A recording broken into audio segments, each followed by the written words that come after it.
Hello everybody, a very good morning to you. Yes, we are with Nicola Sturgeon. She drove back, in fact she flew back during the night, and here she is. Let's start with the debate to start with, should we?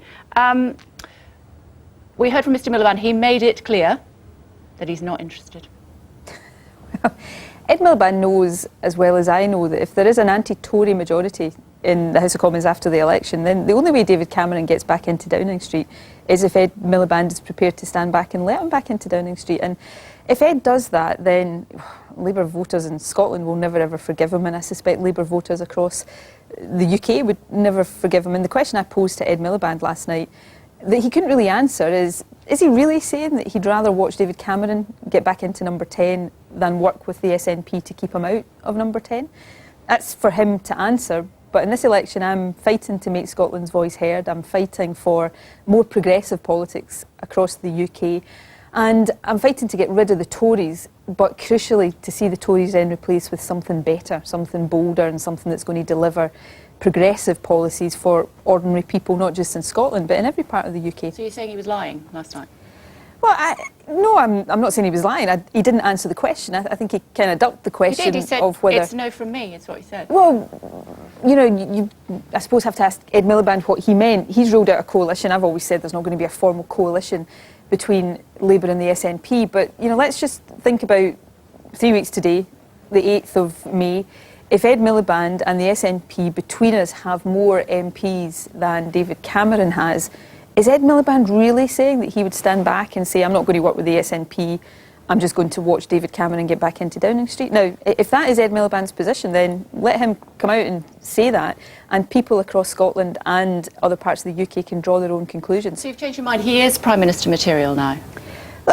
Well, if you're referring to the alleged thing I said that the Telegraph reported, I didn't say that. It's for voters to judge who they want to be Prime Minister. I've made the SNP's position clear. We'd never put the Tories into government, but we don't want the Tories replaced by some kind of Tory-like alternative. I suppose what I'm saying is if the SNP have a big team of MPs, we can make Scotland's voice heard in Westminster because it really needs to be heard, but we can help to make Labour bolder and make Labour offer something that's going to deliver real change for people. Because I get the sense, certainly get the sense in Scotland, and any time I've been in England over the past few months, I get a strong sense there as well that people really want change. They want an alternative to austerity, and they want to see public services protected, and they want help for ordinary people who are struggling to make ends meet and to have a decent standard of living. So there is an opportunity at this election to deliver that change, but that's going to mean that Ed Miliband has to be something better and bolder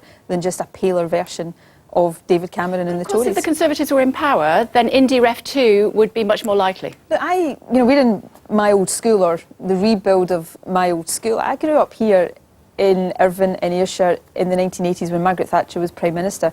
I spent my entire life campaigning against Tory governments because they do real damage to the kind of community that I grew up in. I don't want to see a Tory government. Tory governments in my whole lifetime have been bad for Scotland, and I think bad for other parts of the UK. Indy Ref 2 would be a little bit closer, wouldn't it? No, I don't. You know, Scotland is only going to become independent when a majority of people in Scotland want Scotland to be independent. There's no back door. But you had that vote in September, and they said that they didn't want to be independent. Absolutely, I accept that. So when might we see an Indy Ref 2?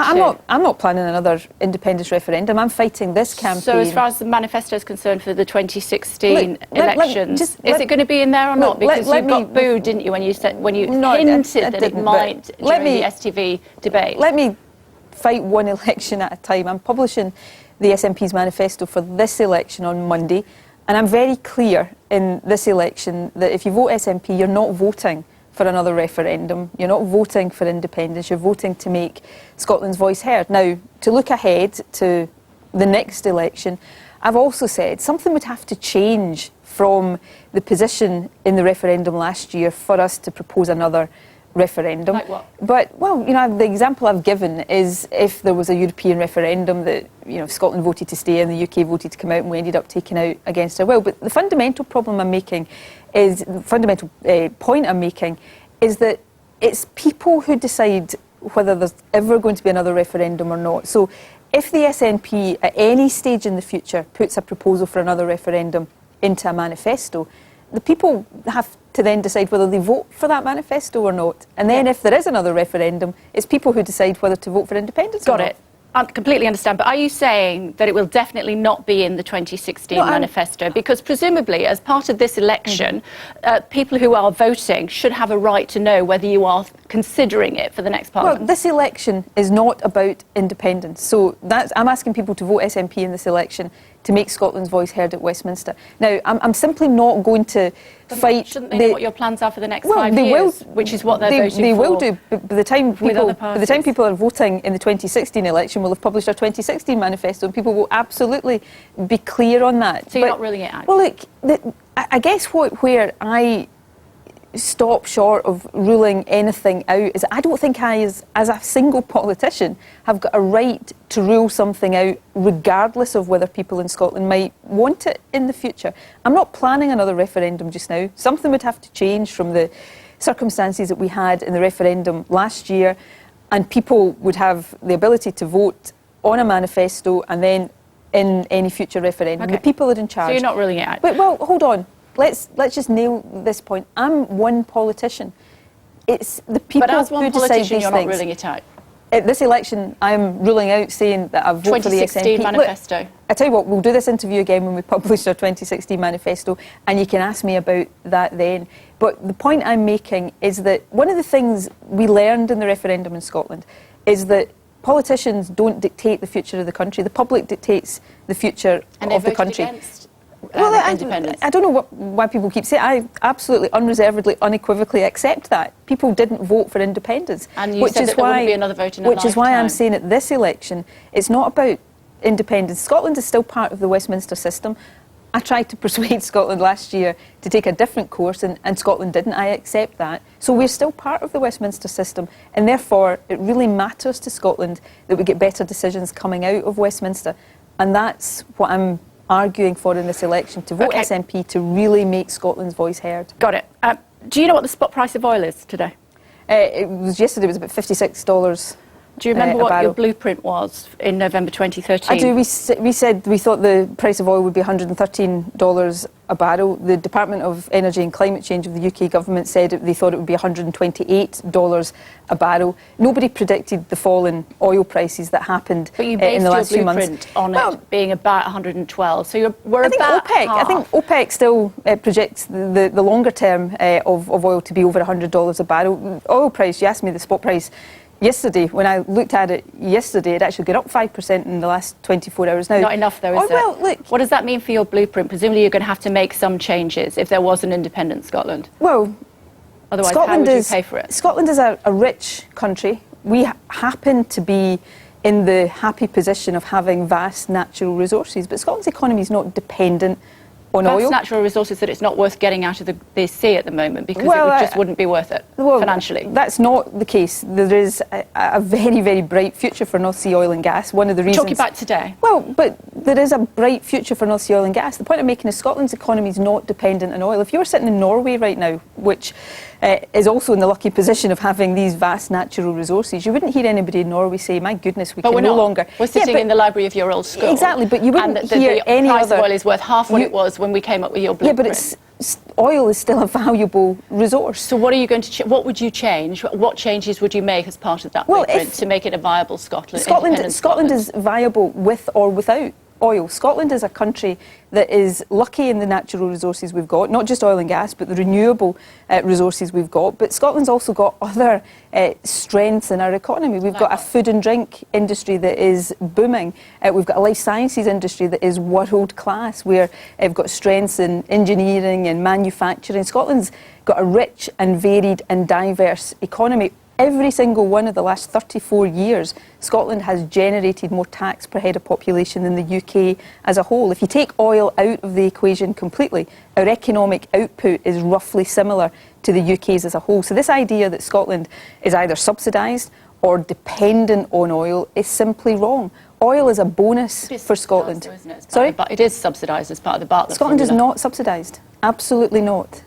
So you receive more per capita as part of the Bartlett formula than other countries? Scotland has paid in more tax per head of population But you take for out every year in the last 34 But you years. take Well, out that's not. We more than pay our way. If you look over the long term, Scotland more than pays its way in the UK. Now, that argument, I think, was pretty decisively settled in the referendum campaign. You know, whatever anybody's views on whether or not Scotland should be independent, the idea that Scotland cannot stand on its own 2 feet as an independent country, I think even the no campaign in the referendum accepted that Scotland could be a successful independent country. But as you say, that was the argument in the referendum last year. The debate in this election is how do we make Scotland's voice heard loudly and clearly in the Westminster system so that we get better decisions coming out of the Westminster system for the benefit of people in Scotland and, I would argue, in the wider UK as well. Let's talk about Maggie Thatcher, if we may. You say, yes, yes, we must.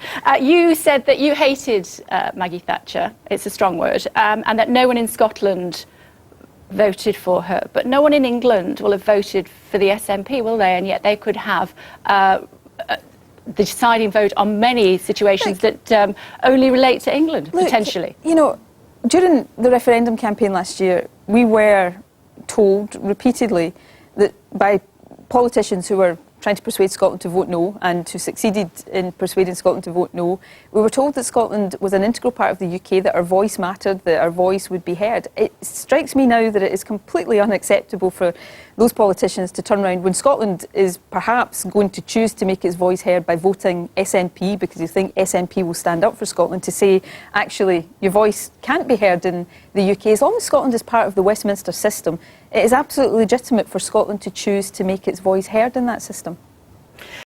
Let's continue with Margaret Thatcher just for a moment, if we may, because you were brought up in a council house, as was I. My parents bought their council property, yours did too, but now you are against right to buy. It's a policy, I think, that's had its day. We're not against home. On the contrary, we want to encourage people into home ownership. So the government I lead invests significant amount of money in Help to Buy to help people into home ownership. We invest significant amounts of money in shared equity schemes, again, to encourage people and support people into home ownership. So we do different things these days to help people own their own home. But the point we're making, with the huge pressure there now is on homes to rent, is that if we're building more homes and we're trying to build as many homes as possible in Scotland, we have to protect those homes for the people who can't buy their own home and who rely on rented accommodation. So on reflection, were your parents wrong to buy their own property? It's a policy from the council. It's a policy that has whatever its merits in the past. In these current circumstances, is not right for the current circumstances. So it was okay for them, but not for others. I'm simply saying that we live in a situation where there is enormous pressure now on housing for rent, and in those circumstances, we have to make judgments about how we help people into home ownership. And my government is doing vast amounts to try to help people into home ownership, people who, like my parents, want to own their own home, but also recognising that these days there are a lot of people who can't buy their own home, who depend on rented accommodation. So we also have to make sure we're protecting housing for people who want to rent. It's about getting the right balance, and you've got to make sure your policy is right for the circumstances you live in. We're out of time, but I just wanted to ask you, if Mr Cameron came and knocked on the door on the 8th of May and said, I know we've had our differences, Nicola, but can we do a deal? The answer would be no. Unequivocally, under no circumstances whatsoever. When I was at school, we used to have this saying, NO spells no.